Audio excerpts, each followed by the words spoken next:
Oh dear. Okay, I think we're running, are we? Let me look here. Yes, I think so.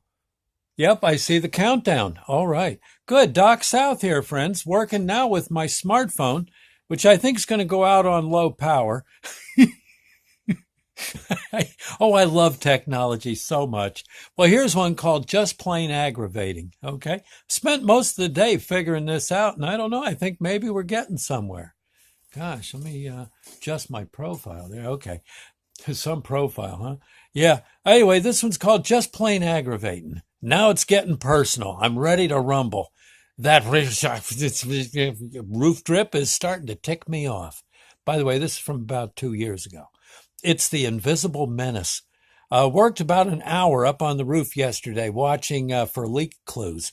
I went and got more of that spray coating you see on TV. That's the stuff, brand new stuff that in the can that pretty much can hold back Hoover Dam. You spray it on, the dam's ready to blow. You get a guy walks up, a little bit, little spray there, and bingo, nothing. The dam's tight. It held. Yes, and well,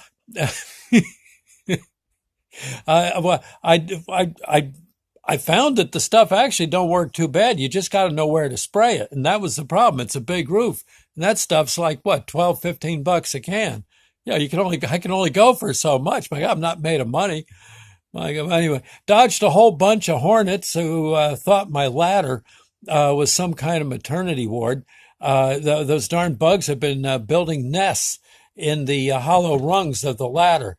I even slipped once or twice, but didn't go over the edge. I To cap it off, I went and got an aluminum tray to put between the leak spot and the ceiling up in the rafters. Yeah, it's like a false ceiling. And above that, I managed to get like a tray right about where I thought the leak was.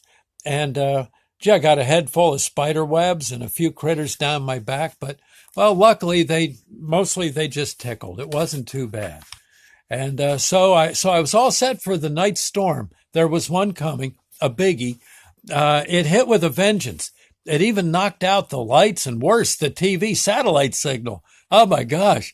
But like a general secure in his fortifications, I calmly sat in the dark and ate some soup, bending my ear towards the strategically placed drip bucket up in the rafters.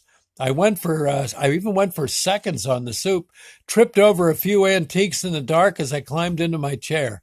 The lights came back on and the TV too.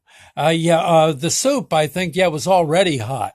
Yeah, we had it just before the power went, it was boiling. So I did have, anyway, I was watching a James Bond movie. There was a lot of shooting and chasing and eventually a quiet search in a dark scene. I thought, boy, listen to the drips in that tunnel. Boy, I'll bet it's wet in there. Hope no one slips. And then it hit me. The drip sounds were coming from somewhere in the living room, not on the movie. Somewhere near the drip bucket, it was getting mighty noisy. It was getting mighty noisy. Right at that moment in the movie, an enemy agent set off a sprinkler system to make his getaway. In our living room, we too had our own sprinkler malfunction. I stared in shock and disbelief as my world crumbled around me. Oh gosh, that's about how I sounded. I just stared in shock. In spite of all my cunning and effort, the drip was back. Not as bad as before, but back. And sticking its wet little finger right out at me, its little tongue right out at me, wet finger going like that, water coming off it. Oh, it was awful. Darn, I couldn't take it anymore. And I went to bed. I slept on the matter and decided upon waking that, maybe I needed a bigger catch pan up in the rafters. I found one of Sandy's antiques and an enamel tray and went through the hatch up into the crawl space. Oh, my heavens. Oh, earthquake. There you go. Yeah. I figured that I didn't get the tray far enough back into position last night. And if I could just get it back maybe a foot more, well, just a foot more. That's when I took a misstep and put my foot through the ceiling. Now it's getting personal. Oh, it's just a little tiny leak, but like Chinese water torture, it's starting to make me nuts. By the way, what happened was about 3 months later, I realized the cause of my trouble was the leak was coming. You know how two roofs join together at a 90 and you get that like valley? Well, you got to make sure those areas stay free of leaves and dust and, gunk and debris.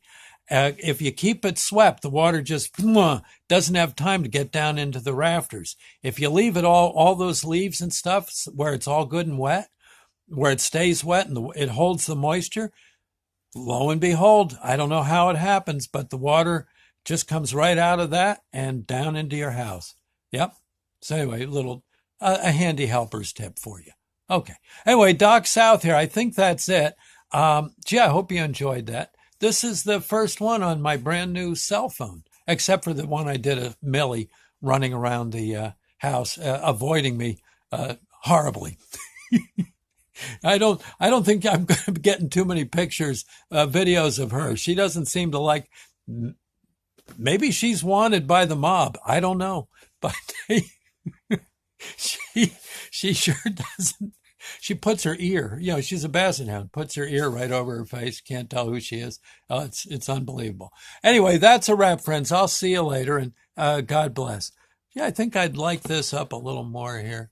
Yeah, I think we'll do it like that next time. Okay, anyway, I'll see you.